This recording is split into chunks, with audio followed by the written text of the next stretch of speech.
seorang gadis kecil tanpa sengaja menemukan seekor anak anjing di pinggir jalan. Melihat makhluk kecil itu begitu kasihan, hatinya pun tergerak untuk menolong. Tepat saat itu, sebuah kejadian ajaib terjadi. Tolong, cepat selamatkan aku. Kamu bisa bicara manusia? Bukan aku yang bisa bicara manusia, kamulah yang bisa mengerti bahasa anjing. Tolong selamatkan aku pasti akan membalas budimu. Ternyata anjing itu bukan anjing biasa, melainkan seekor anjing rubah sakti yang turun ke dunia untuk menjalani ujian. Namanya Laifu, gadis baik hati bernama. Mingsu dengan hati-hati mengobati lukanya dan memutuskan untuk memeliharanya. Sejak saat itu, mereka hidup saling bergantung satu sama lain. Namun ketika Mingsu membawa Laifu pulang, ia malah dimarahi habis-habisan oleh bibi besarnya. Kenapa baru pulang sekarang? Air sungai di dekat rumah meluap, aku takut pergi ke gunung seberang. Penjelasan, Mingsu yang penuh keluh kesah, justru dibalas dengan hinaan yang lebih kejam. Orang tuamu sudah hanyut terbawa banjir. Kenapa kamu tidak ikut mati saja? Gara-gara kamu keluarga kami jadi susah. Tiba-tiba keranjang di punggung Mingsu bergerak. Bibinya melihat ke dalam dan menemukan seekor anak anjing. Dasar pembawa sial. Berani-beraninya bawa anjing liar masuk rumah. Bibi, ini rumahku juga. Aku ingin memeliharanya. Namun sang bibi sama sekali tidak mengakui rumah itu milik Mingsu. Ia bahkan berkata rumah itu sekarang miliknya. Benar, dulu rumah ini milik orang tuamu. Tapi mereka sudah mati. Sekarang rumah ini milik kami. Mingsu marah dan bertanya, apakah bibinya tidak takut kena karma? Tapi bibinya dengan sombong berkata ia tidak percaya balasan karma.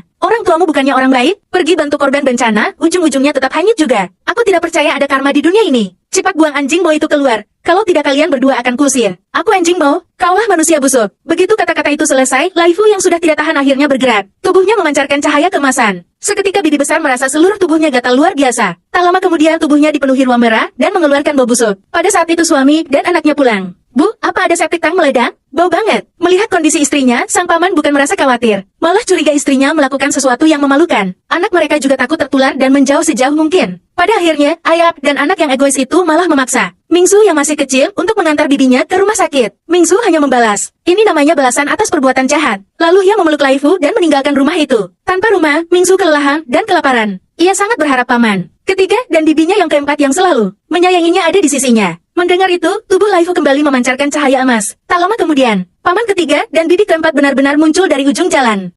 Mingsu, ada apa? Kenapa tubuhmu kotor sekali? Paman ketiga, bibi keempat, sudah malam begini, kenapa kamu belum pulang? Aku tidak mau kembali ke sana. Setelah mengetahui apa yang dialami Mingsu, bibi keempat yang baik hati, langsung marah dan memutuskan membawa Mingsu pulang bersama mereka. Mereka juga ikut menyayangi Laifu. Mereka bahkan berkata bahwa kedatangan anjing membawa keberuntungan. Anehnya, begitu mereka memutuskan memelihara Mingsu dan Laifu, becak motor yang sebelumnya rusak tiba-tiba bisa berjalan lagi. Akhirnya Mingsu dan Laifu tinggal bersama paman ketiga dan bibi keempat. Mereka makan paha ayam hangat yang lezat. Setelah Laifu memakan paha ayam itu, ia kembali menggunakan kekuatan gaibnya. Tak lama kemudian, bibi keempat menerima telepon dari paman ketiga bahwa peternakan ayam mereka mengalami masalah. Laifu, peternakan ayam paman ketiga tidak apa-apa kan? Tidak akan terjadi apa-apa. Orang yang baik pada kita akan semakin bahagia. Benar saja, tak lama kemudian, paman ketiga pulang dengan gembira sambil